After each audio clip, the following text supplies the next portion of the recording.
मैं बहुत ज़्यादा वक्त नहीं लूँगा। चंद एक बुनियादी बातें जो मुबारक अहमद सानी केस के हवाले से शायद हमें समझना ज़रूरी है,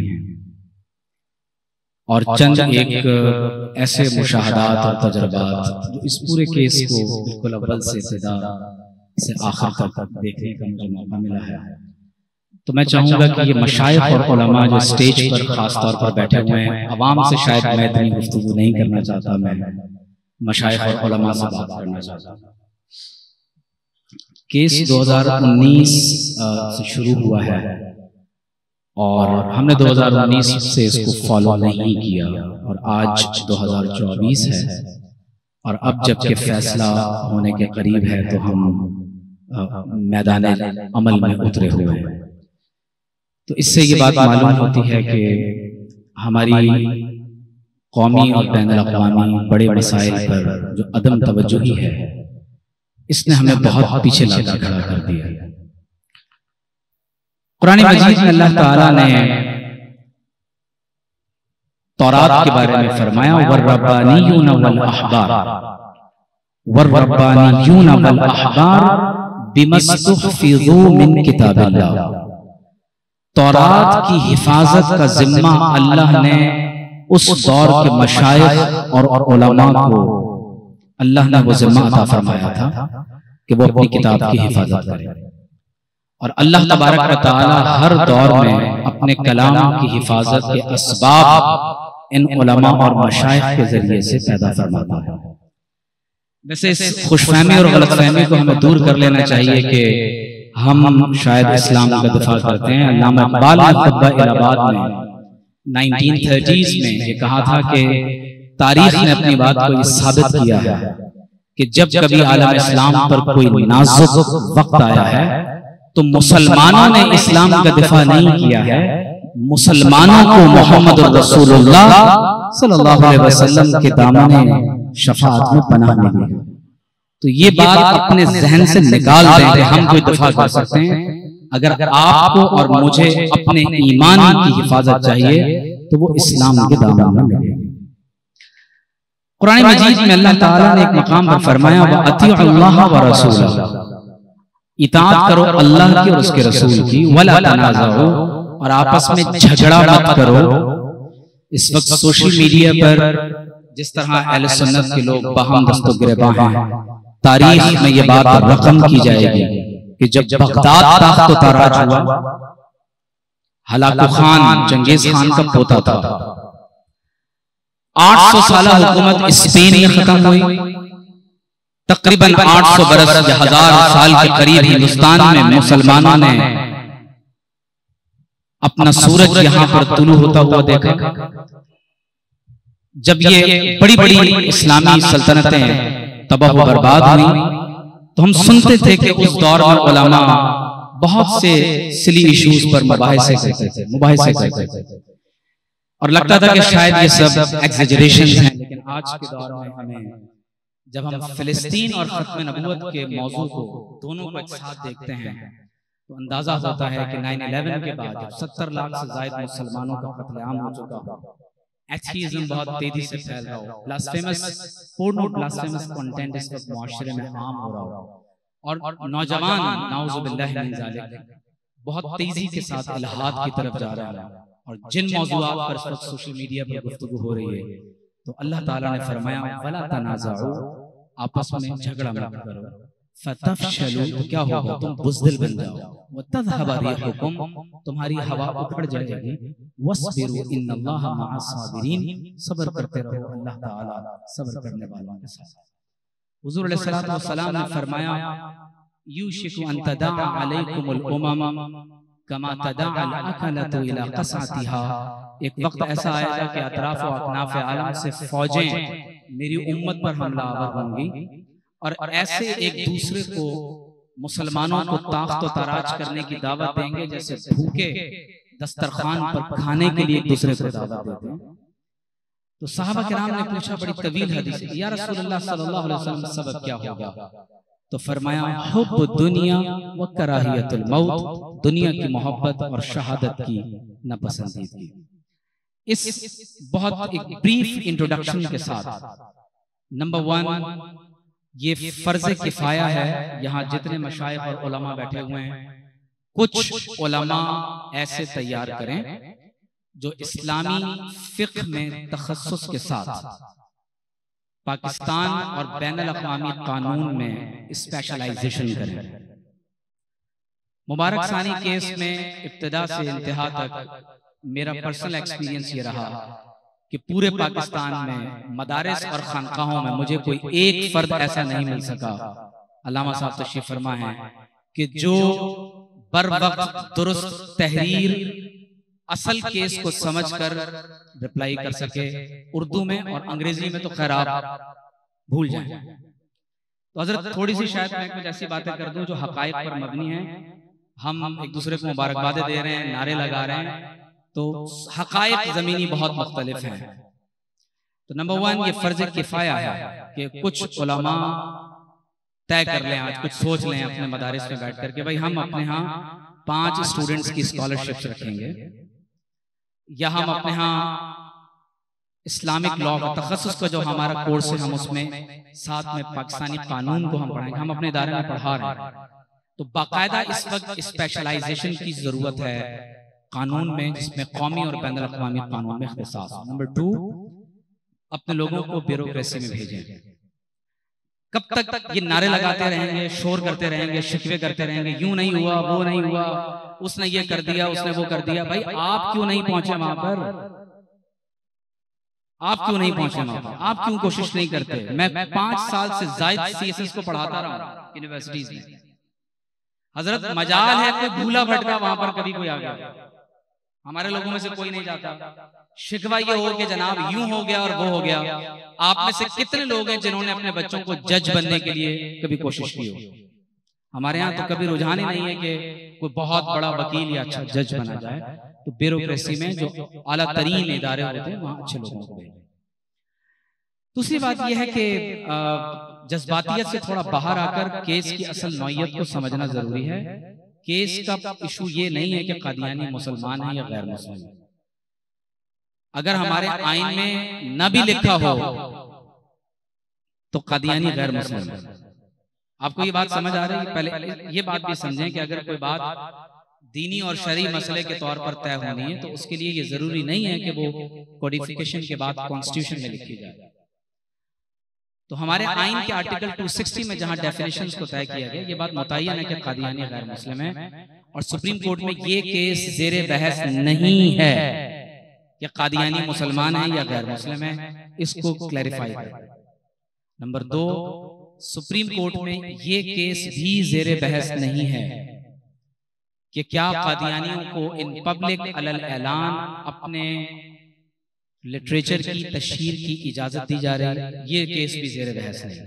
हमारे यहाँ पीपीसी में पाकिस्तान की ताज़ीरात में आर्टिकल 298C उसमें ये वाज़ेह तौर पर मौजूद है कि कादियानी आम गैर मुस्लिमों की तरह नहीं है। वो कोई ऐसा काम नहीं कर सकते कि जो मुसलमानों के मजहबी जज्बात को मजरूह करे। जो केस ज़ेरे बहस है वो ये है कि 1970s में ये तय हो गया कि कादियानी मुस्लिम है या गैर मुस्लिम है। कानून में तारीफ लिख दी गई कि ये गैर मुस्लिम है। नंबर 2, 1980s और 90s में ये तय हो गया कि ये इन पब्लिक अपने लिटरेचर की या अपने अकायद की तशहीर नहीं कर सकते। 2024 में जो केस ज़ेरे बहस है वो ये है कि इन पब्लिक तो नहीं कर रहे, इन प्राइवेट अपनी 4 दीवारी में, अपने मदरसे में, अपने कॉलेज में, अपने ग्राउंड में अगर अपने स्टूडेंट्स को वो अपनी कोई किताब पढ़ा रहे हैं तो क्या ये भी कानूनन मना है? ये इशू दरअसल रिलीजियस फ्रीडम का है। पूरी दुनिया में इस वक्त लोग कानूनी मुआहदों के अंदर बंधे हुए हैं। जंगें, international humanitarian law, Geneva convention हैं, हेग कन्वेंशन है, ये जंगों के मुआहदात हैं। आप अगर universal declaration of human rights को नहीं जानते तो ये केस आपको कभी समझ में नहीं आएगा। हमारे यहाँ जरूरत है मदारिस के निसाब को रिव्यू करने की, जरूरत है कि हम अपने सिलेबस को कंपैटिबल बनाएं जदीद तरीन मौज़ूआत और मसाइल के साथ, ताकि हमारे उलमा माजी के मशाइख और उलमा की तरह वो आगे बढ़कर उम्मत की रहनुमाई का इस बड़े पैमाने पर काम कर सकें। तो universal declaration of human rights में ये लिखा हुआ है कि हर एक को मजहब की आजादी होनी चाहिए। उसमें मजहब बदलने का भी जाहिर है कि एक शख्स उसमें चेंज ऑफ रिलीजन के बारे में, तो आपने साइन किए हुए हैं आलमी कवानीन पर कि भाई मजहबी आजादी एक सब्सटेंटिव राइट के तौर पर हम तस्लीम करते हैं। तो अब वो बार बार आपसे मुतालबा करते हैं कि आपने वहां तो साइन किया हुआ है बैनुल अक़वामी क़वानीन में, लेकिन यहां आप कहते हैं कि रिलीजियस फ्रीडम में 298C भी है। तो जाहिर है कि हमारा आइन का आर्टिकल 20 और 22 जब रिलीजियस फ्रीडम की बात करता है तो उसमें एब्सोल्यूट फ्रीडम की बात नहीं है, वो सब्जेक्ट टू लॉ है, सब्जेक्ट टू पब्लिक ऑर्डर है और सब्जेक्ट टू मोरालिटी है। ये नहीं हो सकता कि किसी को मजहबी आजादी के नाम पर एक एब्सोल्यूट आजादी देकर उसको नाउज़ु बिल्लाहि मिन ज़ालिक इन पब्लिक इन प्राइवेट तौहीन रिसालत की इजाजत दे दी जाए। तो बुनियादी केस की नौयत समझ लीजिए कि क्या इन प्राइवेट कादियानियों को अपने स्टूडेंट्स को, आपको नहीं, अपने स्टूडेंट्स को अपना मजहबी लिटरेचर तकसीम करने की इजाजत है? तो उसका वाज़ेह जवाब शरीयत की रोशनी में यह है कि तफसीर सगीर जो किताब ज़ेर बहस है वो नाउज़ु बिल्लाहि मिन ज़ालिक वो कुरान मजीद का अरबी मतन, तहरीफ शुदा उर्दू तर्जमा और तौहीन आमेज़ तफसीर है। लिहाजा ब्लास्फेमी या तहरीफ इन पब्लिक हो या इन प्राइवेट हो, दोनों सूरतों में मना हो। बात क्लियर हो रही है? अब करने के काम क्या थे? मैं हज़रत एक मिसाल आपको दे रहा हूं कि हमने बड़ी कोशिश कर ली कि पूरे पाकिस्तान के अहले सुन्नत के बरेलवी उलमा से हमें कोई फतवा मिल जाए इसके ऊपर। हम नाकाम हो गए। मैं अपनी बात, हम नाकाम हो गए इस मौजू पर कि कादियानियों को इन प्राइवेट अपनी मजहबी किताबें, क्योंकि तफसीर सगीर की इजाजत का मतलब है रूहानी खजाइन की भी इजाजत है। कादियानियत सिर्फ ये मेरे सामने मिर्जा कादियानी ने तकरीबन कुछ 283 आयात के बारे में ये कहा है कि ये मिर्जा कादियानी पर नाज़िल हुई है नाउज़ु बिल्लाह, और मुतअद्दिद आयात में लफ्जी तहरीफ की है, लफ्जी लिटरल लफ्जी तहरीफ की है और कहा है कि ये मेरे ऊपर नाज़िल हुई है नाउज़ु बिल्लाह। और बहुत सी उसने नई सूरतें बनाई हुई। आप यानी जो अब आप जिनका मौजू है तस्करा, आप पढ़ के देखिए, पता चलेगा कि क्या है। तो जो काम करने के हैं ना वो हम करते नहीं हैं। जलसा करवा लें, जुलूस करवा लें, रोडों पर निकल के पत्थर लगवाएं और नारे लगवा लें। तो प्लीज मैं ये गुजारिश करूंगा जो कायदीन उलमा यहाँ बैठे हुए हैं, मैं 10 बस्ता ये गुजारिश करूंगा, मेरी बातें हो सकता है किसी को बुरी भी लग रही हो, लेकिन अमलन करने के जो काम है वो बर्बाद करने चाहिए।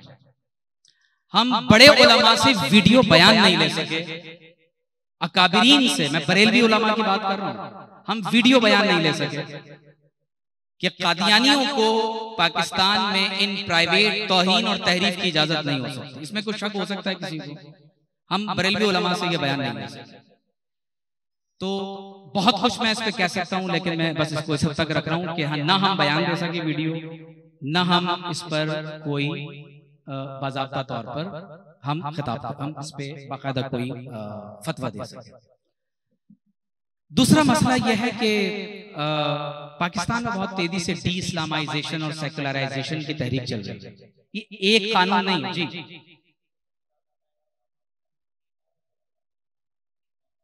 अच्छा चलें, डॉक्टर सैयद वक़ास हाशमी साहब देखें, ये 283 आयात तो वो हैं जिनके बारे में नाउज़ु बिल्लाह कुरान मजीद की इन आयात के बारे में तो वो कहता है ये मेरे ऊपर डायरेक्ट नाज़िल हो गई, नाउज़ु बिल्लाह। जैसे अम्मा मा यनफ़उ नास फयमकुसु फिल अर्द, वो कहता है मेरे ऊपर नाज़िल हुई। अब लफ्जी तहरीफ देखिएगा हजरत, व इन कुंतुम फी रैबिम मिम्मा नज़्ज़लना अला अब्दिना फ़अतू, कुरान में क्या है? वो कहता है बिशिफ़ाइन मिन मिस्लिही इन्ना नुबश्शिरुका बिग़ुलामिन हसीन, नाउज़ु बिल्लाहि मिन ज़ालिक, अंतुम फीहि अंत फीहिम बिमंज़िलति मूसा वस्बिर अला मा यक़ूलून। उसने नाउज़ु बिल्लाह इस तरह से कमोबेश उसने कोई 100 से ज़ायद आयात में लफ्जी तहरीफ की, नाउज़ु बिल्लाहि मिन ज़ालिक। इसी तरह से अगर आप आगे चलते चले जाएं, उसने नाउज़ु बिल्लाह अपने पर नाज़िल होने वाली सूरतें नाउज़ु बिल्लाह उसने बनाई। मैं आपको सुना देता हूं ताकि आपको मालूम हो कि ये कोई इतना पेचीदा मसला नहीं था।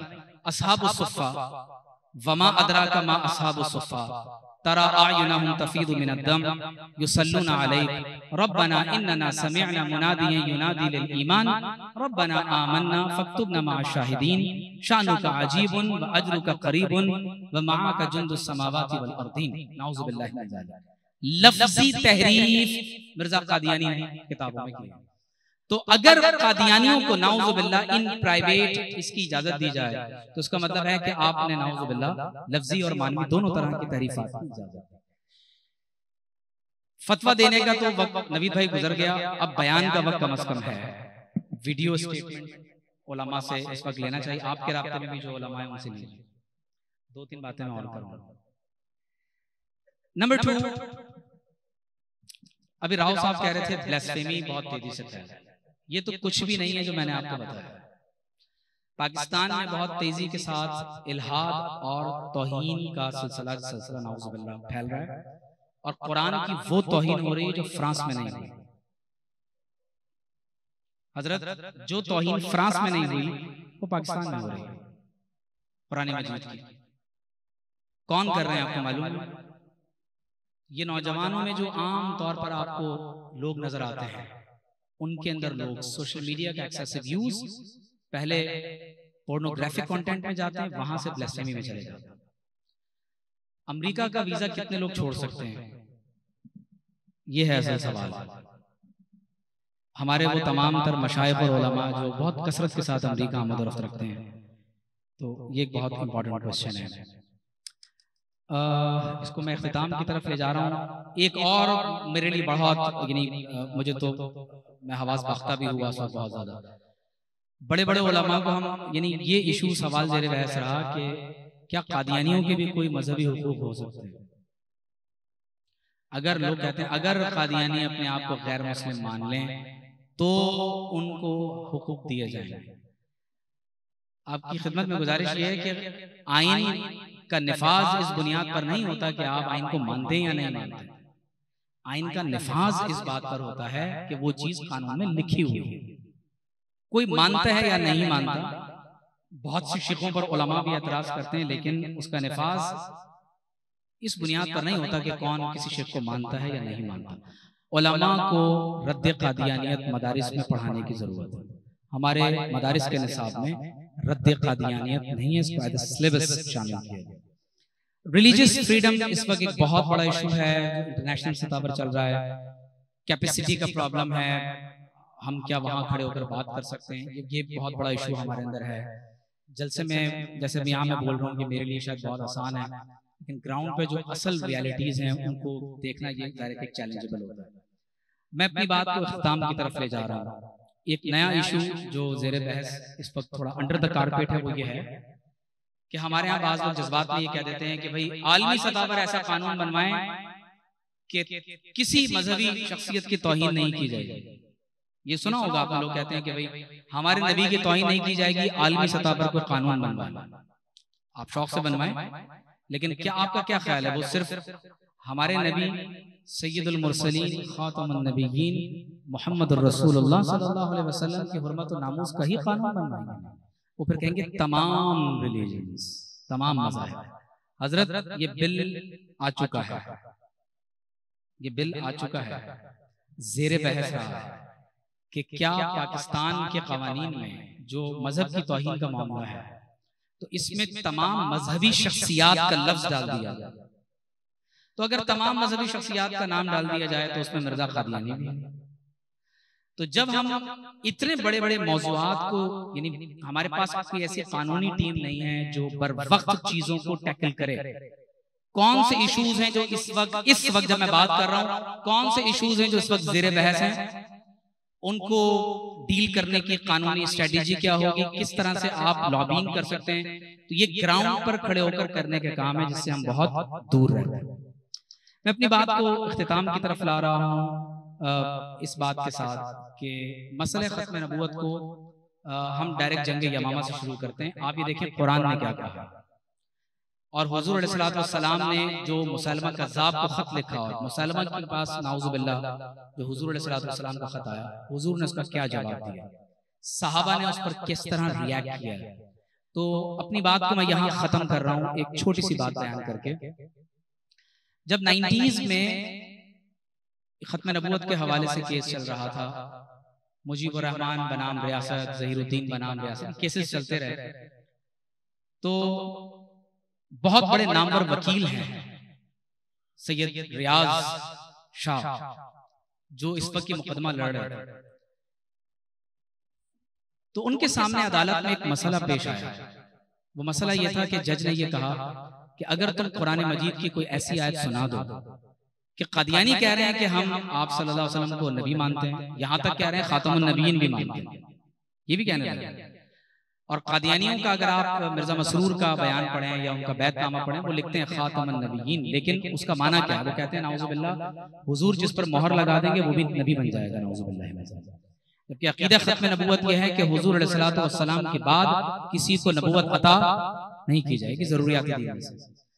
तो मुख्तसर मैं इस बात को कर रहा हूं कि जब उन्हें बड़े बड़े अकाबिर उलमा से भी इस बाबत को रहनुमाई न मिल सकी कि वो कौन सी आयत है कि जिसमें सराहतन ये जिक्र हो कि अल्लाह तबारक व तआला ने किसी के बारे में ये कहा हो कि जो लोग अपनी जबान से अपने मुसलमान होने का, आपके रसूल होने का इकरार कर, वो लोग मुसलमान नहीं, क्योंकि कादियानी कह रहे थे कि हम तो कलमा पढ़ते हैं कि हमें फिर भी काफिर कहते हैं। तो वो कहते हैं कि केस से एक दिन पहले मैं रात को अपने टेबल पर बैठा हुआ बहुत सोचो विचार में गौर फिक्र में था कि वो कुरान में कौन सी आयत मुबारका है। तो फरमाते हैं कि अल्लाह की कसम मैंने बेदारी में देखा कि हजरत आला मुजद्दिद गोरडवी हुजूर सैयदना पीर मेहर अली शाह साहब रहमतुल्लाह अलैह तशरीफ ले आए। उनके साथ कलंदर लाहौर हजरत अल्लामा इकबाल रहमतुल्लाह अलैह भी तशरीफ फरमा।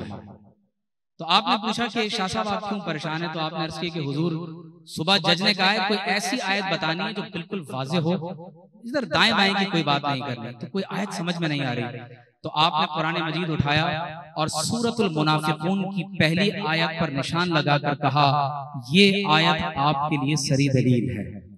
अल्लाह ने फरमाया इज़ा जाअकल मुनाफिकून, या रसूल अल्लाह सल्लल्लाहु अलैहि वसल्लम आपके पास जब मुनाफिकीन आ जाएं, क़ालू नशहदु इन्नका लरसूलुल्लाह, और वो ये गवाही दें कि बेशक आप सल्लल्लाहु अलैहि वसल्लम अल्लाह के रसूल हैं, वल्लाहु यअलमु इन्नका लरसूलु, और अल्लाह ताला ये जानता है कि बेशक आप सल्लल्लाहु अलैहि वसल्लम अल्लाह के रसूल हैं, वल्लाहु यशहदु इन्नल मुनाफिकीन लकाज़िबून, और अल्लाह ताला ये गवाही देता है कि बेशक मुनाफिकीन झूठे, कज़्ज़ाब और मलऊन हैं।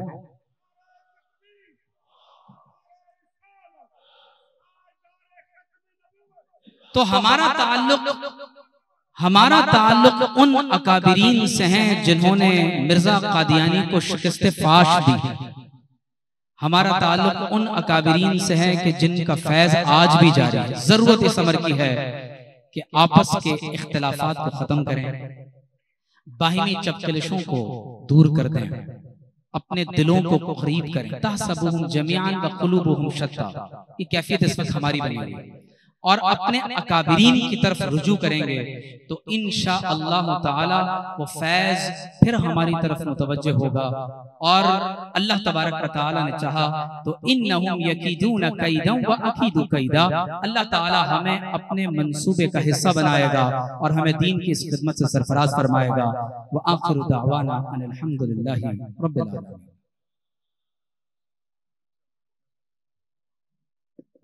जज़ाकल्लाह डॉक्टर साहब, जो आपने आखिरी बात की तो हज़रत किबला,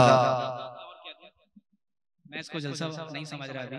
सुप्रीम कोर्ट में 10 अफराद 10 इदारों को बुलवाया गया था, मैं नाम नहीं लेना चाहता। सुप्रीम कोर्ट ने 10 इदारों को बुलवाया था, उनमें से सिर्फ भेरा शरीफ मुफ्ती शेर मोहम्मद साहब तशरीफ लाए और एक किसी और इदारे के थे, बाकी किसी इदारे से उनके मुंतज़िम आला तशरीफ नहीं लाया। आप बात समझ रहे हैं? तो अब बाद में हम रोडों पे निकल के पत्थर मारते रहे, तो भाई जो काम पहले करने के थे ना वो करने चाहिए। शुक्रिया।